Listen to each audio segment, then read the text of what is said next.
Media Fact Checker. Obituary and Legacy Analysis of Rhoda Roberts AO, a pioneering Australian cultural figure. All source articles are linked in the description below. Here's what every outlet agrees on. Rhoda Roberts AO was a pioneering journalist, producer, broadcaster, actor and artistic director. Rhoda Roberts AO transformed the media, performing and creative arts sectors in Australia. Rhoda Roberts AO was recognised with the Order of Australia, AO, award. This story was covered by SBS News. Subscribe to Media Fact Checker for daily Australian news analysis. Media Fact Checker.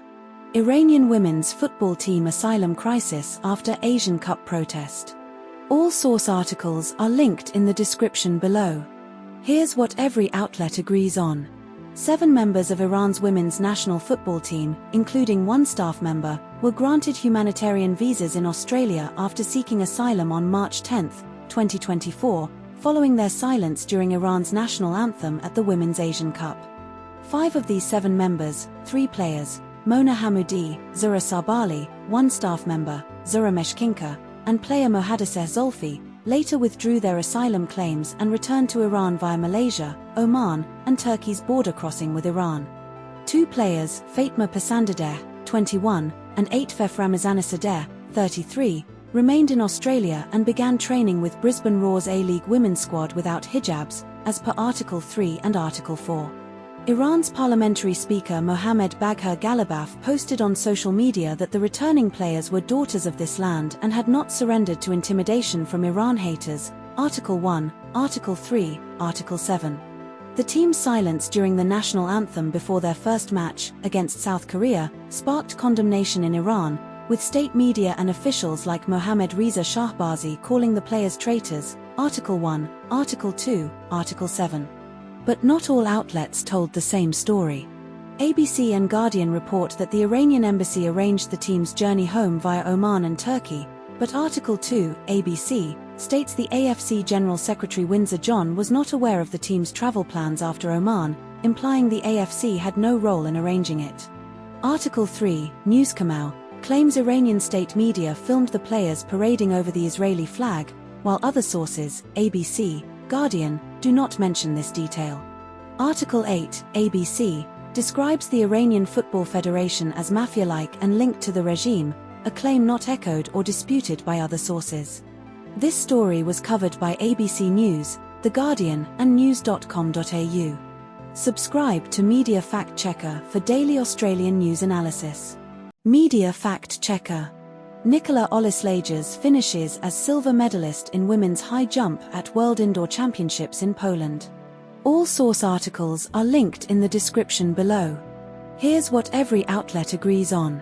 Nicola Olyslagers won silver in the women's high jump at the World Athletics Indoor Championships in Torun, Poland. Yaroslava Mahuchik won gold in the women's high jump with a clearance of 2.01 meters.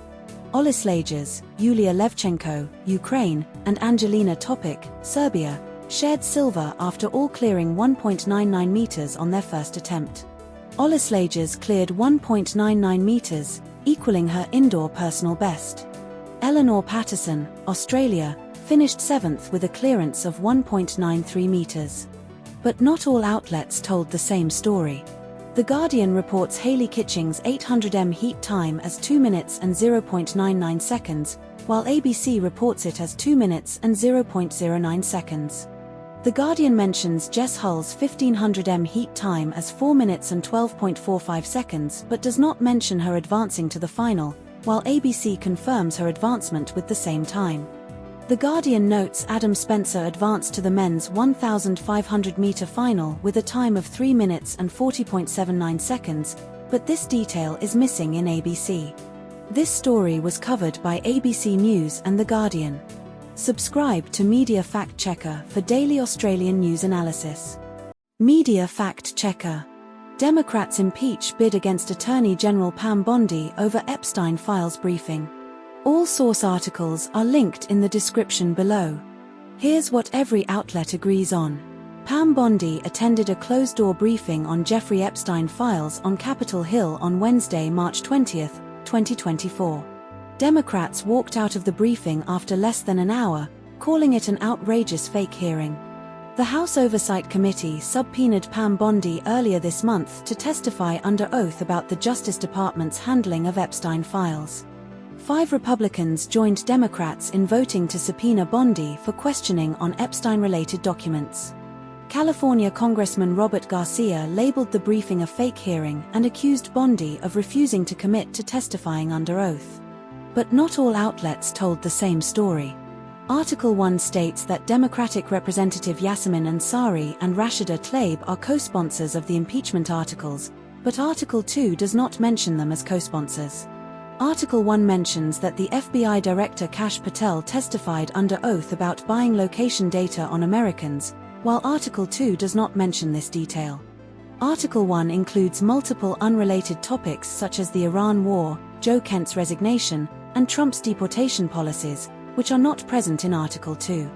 This story was covered by The Guardian. Subscribe to Media Fact Checker for daily Australian news analysis. Media Fact Checker. BHP and Woodside Energy appoint new CEOs amid leadership transitions and financial details. All source articles are linked in the description below. Here's what every outlet agrees on. Brandon Craig will become BHP's chief executive and director from July 1, 2025, succeeding Mike Henry. Brandon Craig previously served as BHP America's president and led the company's iron ore operations in Western Australia. BHP's market value makes it one of Australia's biggest companies by market capitalisation.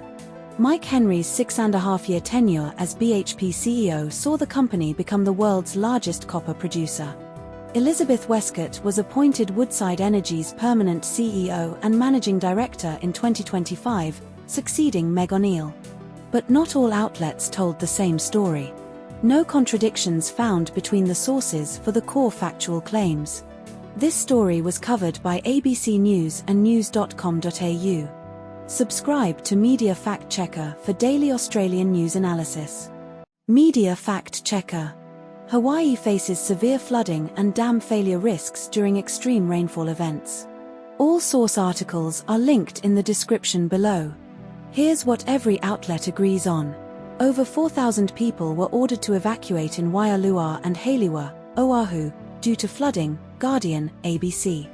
The 120-year-old Waihiawa Dam on Oahu is at risk of imminent failure and water was actively running over its spillway at 1,500 gallons per second, Guardian, ABC. Hawaii Governor Josh Green activated the Hawaii National Guard to respond to flooding, Guardian, ABC. Parts of Oahu received 8 to 12 inches, 20 to 30 centimeters, of rain in a short period, with Kala Peak receiving nearly 400 millimeters in one day, Guardian, ABC. A shelter at Waialua High and Intermediate School was evacuated due to flooding, displacing about 185 people and 50 pets, Guardian, ABC. But not all outlets told the same story. Guardian, Article 1, reports 5,500 people under evacuation orders, while Guardian, Article 2, and ABC state the evacuation warning covers over 4,000 people. Guardian, Article 1, states the flooding is the worst in over 20 years, while ABC does not specify the timeframe for severity. Guardian, Article 2, mentions the shelter at Waialua High lost power and was evacuated itself, but ABC only states it was evacuated due to flooding without mentioning power loss. This story was covered by ABC News and The Guardian. Subscribe to Media Fact Checker for daily Australian news analysis. Media Fact Checker. Kangaroo Island Council's proposed feral cat eradication policy and progress. All source articles are linked in the description below. Here's what every outlet agrees on.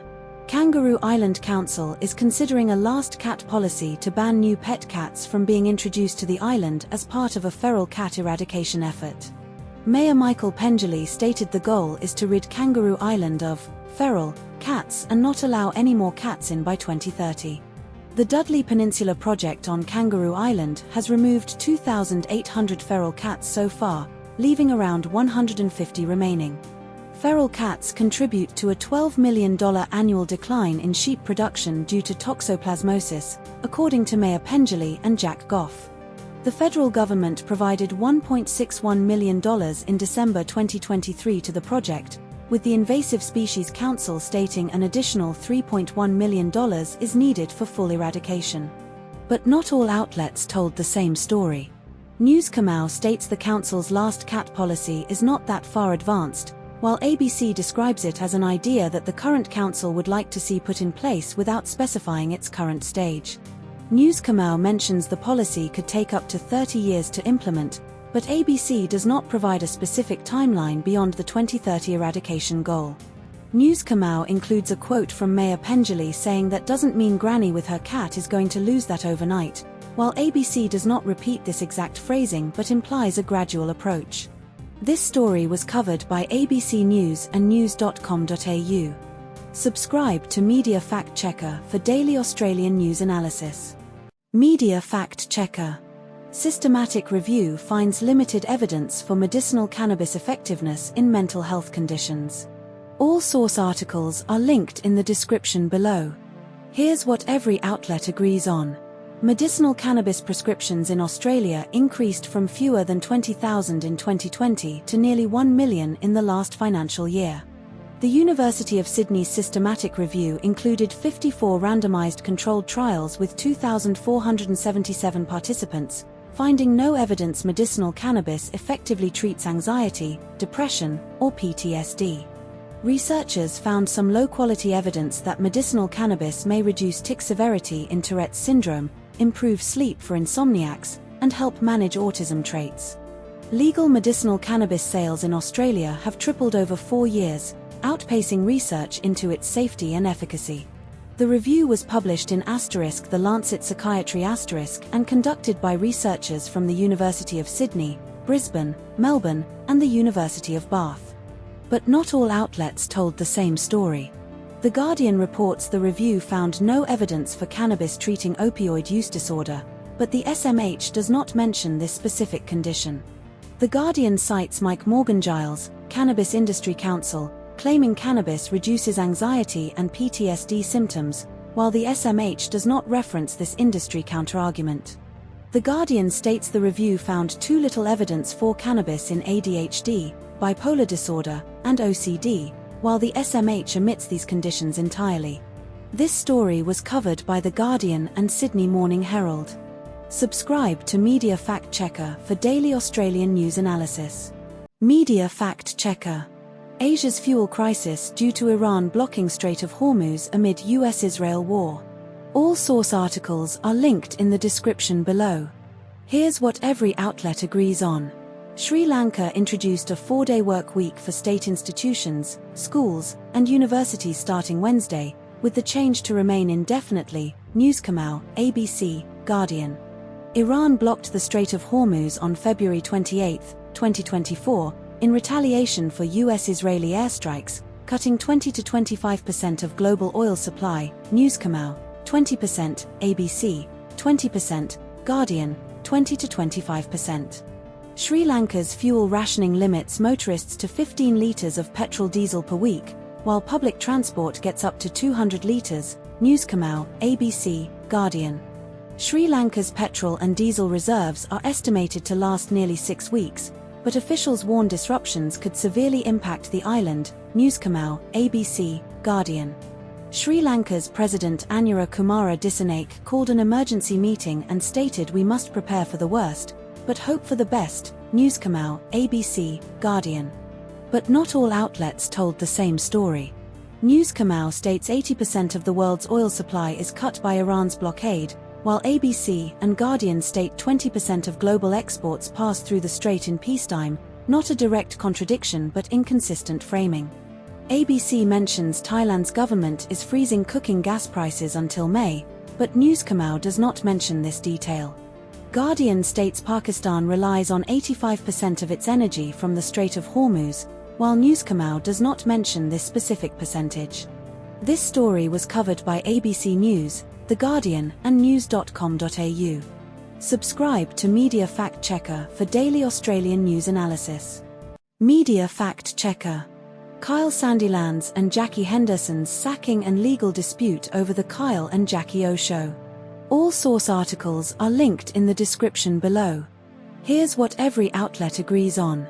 Kyle Sandilands and Jackie Henderson were co-hosts of the Kyle and Jackie O Show on ARN Media's Kiss FM, Sydney and Melbourne, for over 25 years.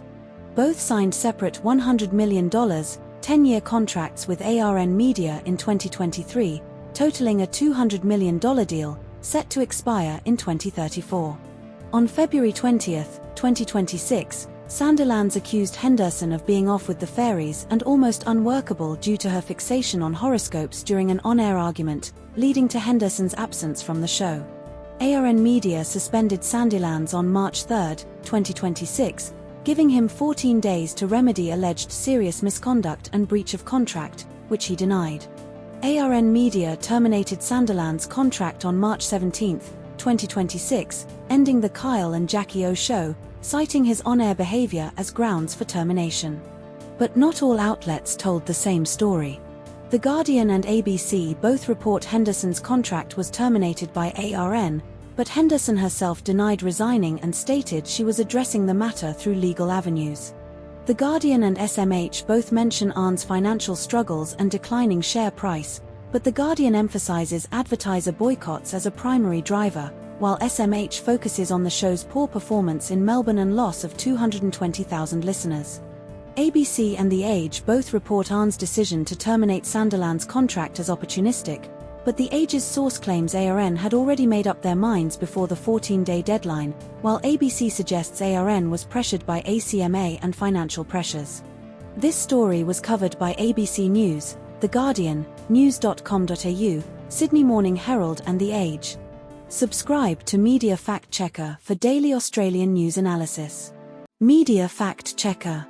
Prime Minister Albanese and Home Affairs Minister Burke heckled at Lokemba Mosque Eid event. All source articles are linked in the description below. Here's what every outlet agrees on. Anthony Albanese and Tony Burke attended Eid prayers at Lokemba Mosque in Sydney on Friday, the 2nd of August, 2024, to mark the end of Ramadan. Protesters at the Lokemba Mosque event shouted shame, disgrace, genocide supporters, and get them out of here at Albanese and Burke. A 33-year-old man, later identified as Mukhlis Mr., was removed from the mosque by police after a disturbance, receiving a move-on direction. Gamal Kir, secretary of the Lebanese Muslim Association, LMA, delivered a speech after prayers and urged calm while protesters confronted Albanese and Burke. Albanese and Burke were escorted out of the mosque via a back door or office after the incident, avoiding a crowd waiting outside. But not all outlets told the same story. The SMH reports Albanese was initially invited to give a speech, but organizers changed the plan, while The Guardian and ABC do not mention this detail. The ABC reports a man claimed Albanese was responsible for 1 billion deaths, likely exaggerated, but this specific number is not repeated in other sources. The SMH and ABC describe protesters physically confronting Albanese and Burke, while The Guardian focuses more on verbal heckling and a single physical altercation. This story was covered by ABC News, The Guardian, news.com.au, and Sydney Morning Herald. Subscribe to Media Fact Checker for daily Australian news analysis. Media Fact Checker. Resignation of US counterterrorism chief Joe Kent over Iran war and Trump's response. All source articles are linked in the description below. Here's what every outlet agrees on. Joe Kent resigned as director of the U.S. National Counterterrorism Center on March 12, 2025, posting his resignation letter on X, formerly Twitter, stating he could not in good conscience support the ongoing war in Iran. Kent accused Israel and its American lobby of pressuring the U.S. into the war, writing Iran posed no imminent threat to our nation and we started this war due to pressure from Israel. Donald Trump responded to Kent's resignation by calling him weak on security and stating we don't want those people who don't believe Iran was a threat. White House Press Secretary Caroline Leavitt dismissed Kent's claims as false and insulting, asserting Trump had strong and compelling evidence Iran was about to attack the U.S. first. Kent served as a Green Beret with 11 combat deployments and his first wife, Shannon Smith, a Navy cryptologist, was killed by a suicide bomber in Syria in 2019. But not all outlets told the same story. ABC and The Guardian report that Kent accused Israel of pressuring the US into war, but Trump and White House officials dismissed these claims as false and insulting. The Guardian notes that 26% of Republicans believe Trump was at least partly motivated by Epstein-related distractions, while Trump and his allies deny any such motivation. News.com.au reports Kent claimed there was no intelligence suggesting an imminent Iranian attack, but White House officials insist Trump had strong and compelling evidence of an imminent threat. This story was covered by ABC News, The Guardian, News.com.au, and Sydney Morning Herald. Subscribe to Media Fact Checker for daily Australian news analysis. Media Fact Checker. Homicide investigation and manslaughter charge in Perth's Banksia Grove over a woman's death. All source articles are linked in the description below. Here's what every outlet agrees on. A 42-year-old woman was found unresponsive at a home on Mayerley Bend, Banksia Grove, Perth's northern suburbs, around 9 a.m. on Thursday. Paramedics attended the scene and declared the woman dead at the scene. A man in his 40s, later specified as 47, from Banksia Grove, known to the deceased, was arrested and questioned over the death. The incident occurred in Banksia Grove, Perth's northern suburbs. The death was reported to police around 9 a.m. on Thursday. But not all outlets told the same story. Article 1 states the man was charged with manslaughter and will face court on Saturday, but Article 2 only mentions he is assisting police inquiries without charges or a court date. Article 1 specifies the man is 47 years old, while Article 2 only refers to him as a man in his 40s without an exact age. This story was covered by ABC News. Subscribe to Media Fact Checker for daily Australian news analysis. Media Fact Checker. Fuel shortages and price surges in Australia due to Middle East conflict and panic buying. All source articles are linked in the description below. Here's what every outlet agrees on. NSW had 32 out of 3,000 service stations out of at least one fuel type on Monday morning, Guardian, SMH Article 3. Premier Chris Minns stated NSW had enough fuel but struggled to distribute it to regional areas due to panic buying, Guardian, SMH Article 3. Unleaded petrol prices in Melbourne exceeded 230 cents per litre by Sunday, Guardian, SMH Article 3. The federal government allowed fuel companies to temporarily sell lower quality petrol and release about a fifth of their mandatory stockpile, Guardian. The NRMA reported the national average unleaded petrol price was $2.40 per litre, up 17 cents in under a week, Guardian, SMH Article 2. But not all outlets told the same story. The Guardian reports the federal government ruled out fuel rationing, but SMH Article 2 states the NSW government encouraged diesel buyers to take only what they needed without explicitly ruling out rationing. The Guardian states the federal government allowed about a fifth of mandatory fuel stockpile to be released, while SMH Article 3 does not mention this detail. The Guardian reports the NSW government prioritised regional Australia for fuel distribution, but SMH Article 2 does not explicitly state this prioritisation. This story was covered by The Guardian and Sydney Morning Herald. Subscribe to Media Fact Checker for daily Australian news analysis. Media Fact Checker. US military spending and humanitarian costs of the Iran conflict in early 2026. All source articles are linked in the description below. Here's what every outlet agrees on. $11.3 billion spent by the US on the first 6 days of military strikes on Iran, 28–4 February March 2026, per Pentagon to lawmakers, Articles 1, 2, 3, 4. The $11.3 billion figure excludes costs like force deployment, infrastructure repairs, and replacement of lost military assets, Articles 1, 2, 3, 4. More than 1,300 people killed in Iran since the strikes began, including over 200 children, Articles 2, 3. The Environmental Protection Agency's 2026 budget is $8.8 billion, which the $11.3 billion war cost dwarfs, Articles 1, 4. The Centers for Disease Control and Prevention's 2026 budget is $9.2 billion, Articles 1, 4. But not all outlets told the same story. Article 1 and 4 report the Pentagon's $11.3 billion figure as the first 6 days' cost, but Article 2 and 3 suggest the true cost, including unbudgeted expenses, is higher, $12.7 billion plus by day 6. Article 1 and 4 cite the EPA budget as $8.8 billion, but no other source confirms this exact figure. Article 1 and 4 cite the CDC budget as $9.2 billion, but no other source confirms this exact figure. This story was covered by The Guardian. Subscribe to Media Fact Checker for daily Australian news analysis. Media Fact Checker. Israeli strike on Iran's South Pars gas field triggers regional energy crisis and retaliation. All source articles are linked in the description below. Here's what every outlet agrees on. Israel bombed Iranian facilities linked to the South Pars gas field, the largest natural gas field in the world, shared with Qatar, ABC, Guardian, ABC, Guardian, Guardian, Guardian, ABC, Guardian. Iran retaliated by launching strikes on Qatar's Ras Laffan gas complex, causing extensive damage and knocking out about 17%, or 12.8 m year, of its LNG export capacity, ABC, Guardian, Guardian, Guardian, ABC, Guardian. Qatar Energy estimated $20 billion in damage to Ras Laffan and repairs could take 3 to 5 years, ABC, Guardian, Guardian, Guardian.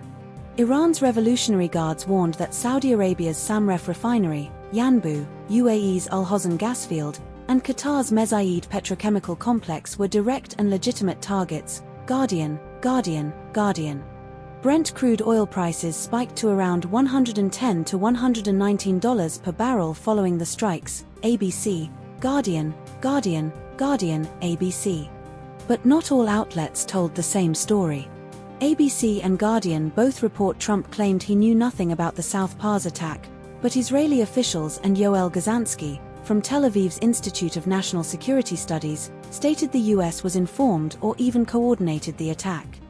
Trump said he told Netanyahu not to attack South Pars again, but Israeli officials claimed Israel acted alone and Netanyahu denied being dragged into the war by the US. The Guardian reports Trump's Defense Secretary Pete Hegseth accused the press of trying to portray the US as spinning toward an endless abyss, while Trump's messaging on Truth Social and public statements were inconsistent and chaotic. This story was covered by ABC News and The Guardian. Subscribe to Media Fact Checker for daily Australian news analysis. Media Fact Checker. Amazon's Jury Duty TV hoax series and its second season, Company Retreat, featuring unsuspecting participants. All source articles are linked in the description below. Here's what every outlet agrees on. The first season of Jury Duty aired in 2023 on Freevee, Amazon's streaming service, and featured Ronald Gladden as the unsuspecting participant. Gladden was hired via Craigslist for a 2-week temp gig in an LA courthouse, believing he was part of a documentary about a jury trial. Over 10,000 people applied for the first season's role, with Gladden receiving a $100,000 prize and a 2-year deal with Amazon after the reveal. Jury Duty presents Company Retreat is the second season, set at a fictional hot sauce company's annual retreat called Rocking Grandmas, which does not exist. Anthony Norman, a 25-year-old office temp from Nashville, was the lead participant in Season 2, unaware he was in a TV show. But not all outlets told the same story. Article 1 describes Norman's reaction to the absurdities as sheer boredom, while Article 2 implies Norman's genuine engagement with the retreat despite not knowing the truth. Article 1 mentions a $100,000 prize for Gladden in Season 1, but Article 2 states the second season's prize was $150,000, no mention of Season 1's amount in Article 2.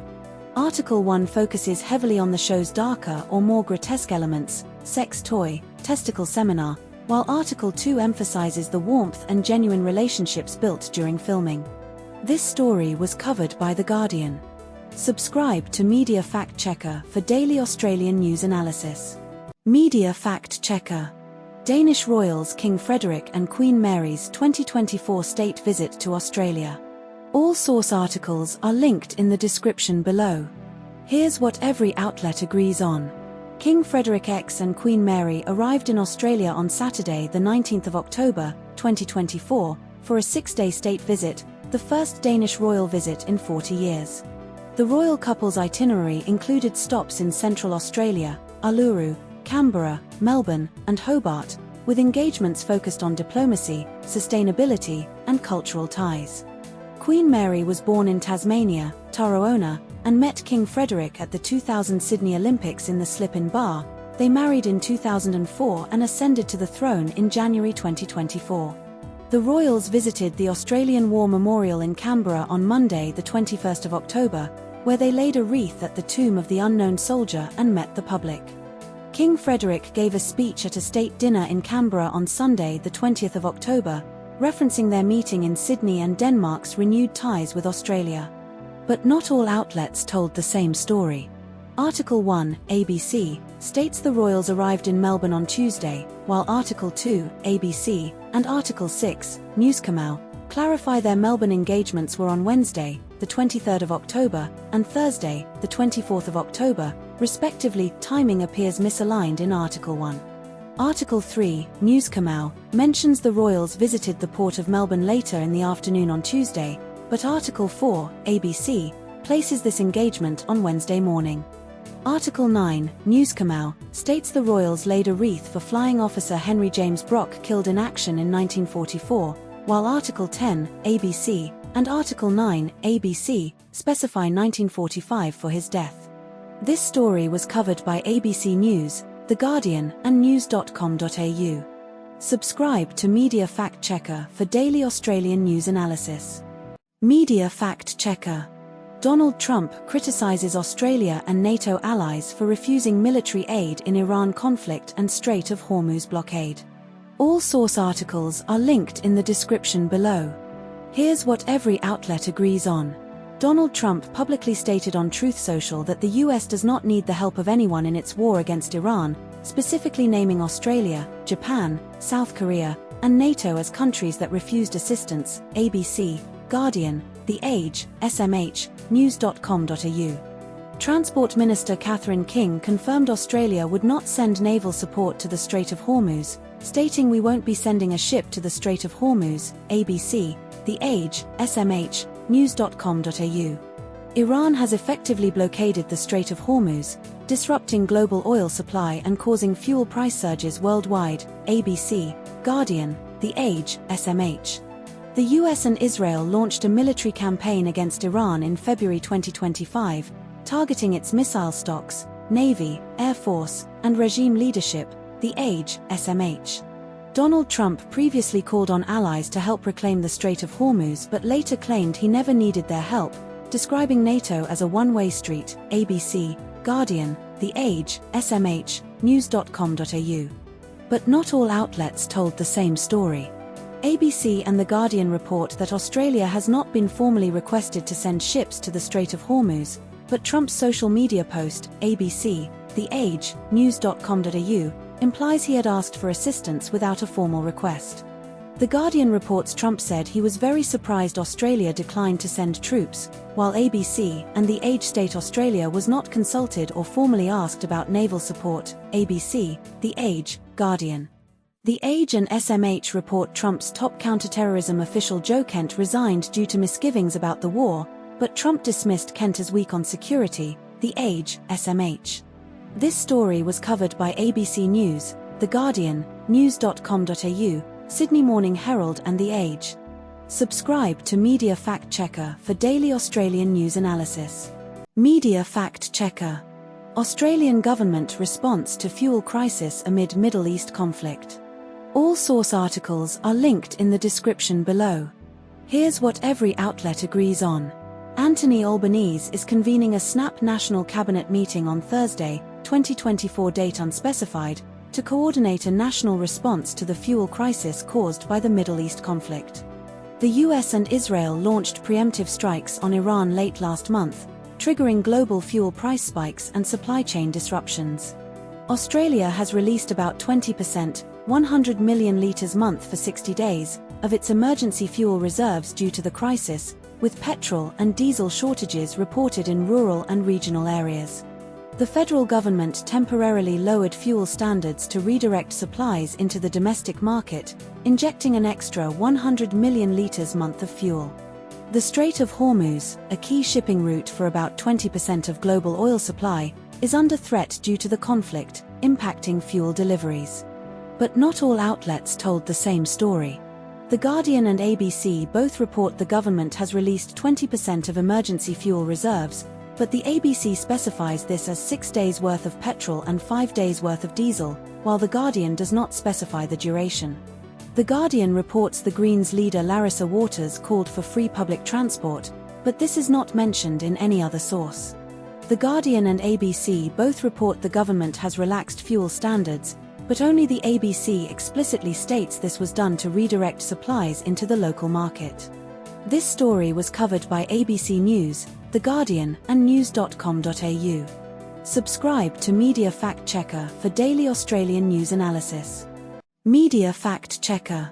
Iran's closure threat and disruption of the Strait of Hormuz during US-Israel war. All source articles are linked in the description below. Here's what every outlet agrees on. The Strait of Hormuz is a 30-kilometer wide waterway connecting the Persian Gulf to the Arabian Sea, with its narrowest point at 3.2 kilometers wide between Iran and Oman. Iran's Revolutionary Guard, IRGC, announced in March 2024 that all navigating through the Strait of Hormuz is forbidden, effectively halting or severely restricting maritime traffic. Over 2,000 ships passed through the Strait of Hormuz in a 15-day period in early February 2024, but only 166 vessels did so in the same period in early March 2024. Iran has targeted vessels in at least 20 confirmed incidents since March 1, 2024, using drones, unmanned speedboats, and anti-ship missiles. The U.S. Energy Secretary Chris Wright stated in March 2024 that it is not safe for shipping through the Strait of Hormuz. But not all outlets told the same story. ABC reports Iran is rerouting ships through Iranian territorial waters, north of Kangaroo Island, to assert control, but The Guardian does not mention this rerouting detail. ABC states that Iran's closure began shortly after the US-Israel war started in March 2024, while The Guardian's podcast does not specify a timeline for when the closure was announced or enforced. ABC cites a 20% global oil flow figure through the Strait of Hormuz, while The Guardian also uses this figure but does not attribute it to a specific source or study. This story was covered by ABC News and The Guardian. Subscribe to Media Fact Checker for daily Australian news analysis. Media Fact Checker. Leadership crisis and potential spill in Victorian Labour Party ahead of 2024 election. All source articles are linked in the description below. Here's what every outlet agrees on. Jacinta Allan is Victorian Premier and faces leadership spill speculation ahead of the November 2024 state election. Her net approval rating is -37%, Demos AU poll in Herald Sun, and 69% of coalition voters would direct preferences to One Nation over Labour, Redbridge survey for Australian Financial Review. Deputy Premier Ben Carroll, right faction, and Transport Infrastructure Minister Gabrielle Williams, left faction, are the most likely leadership contenders.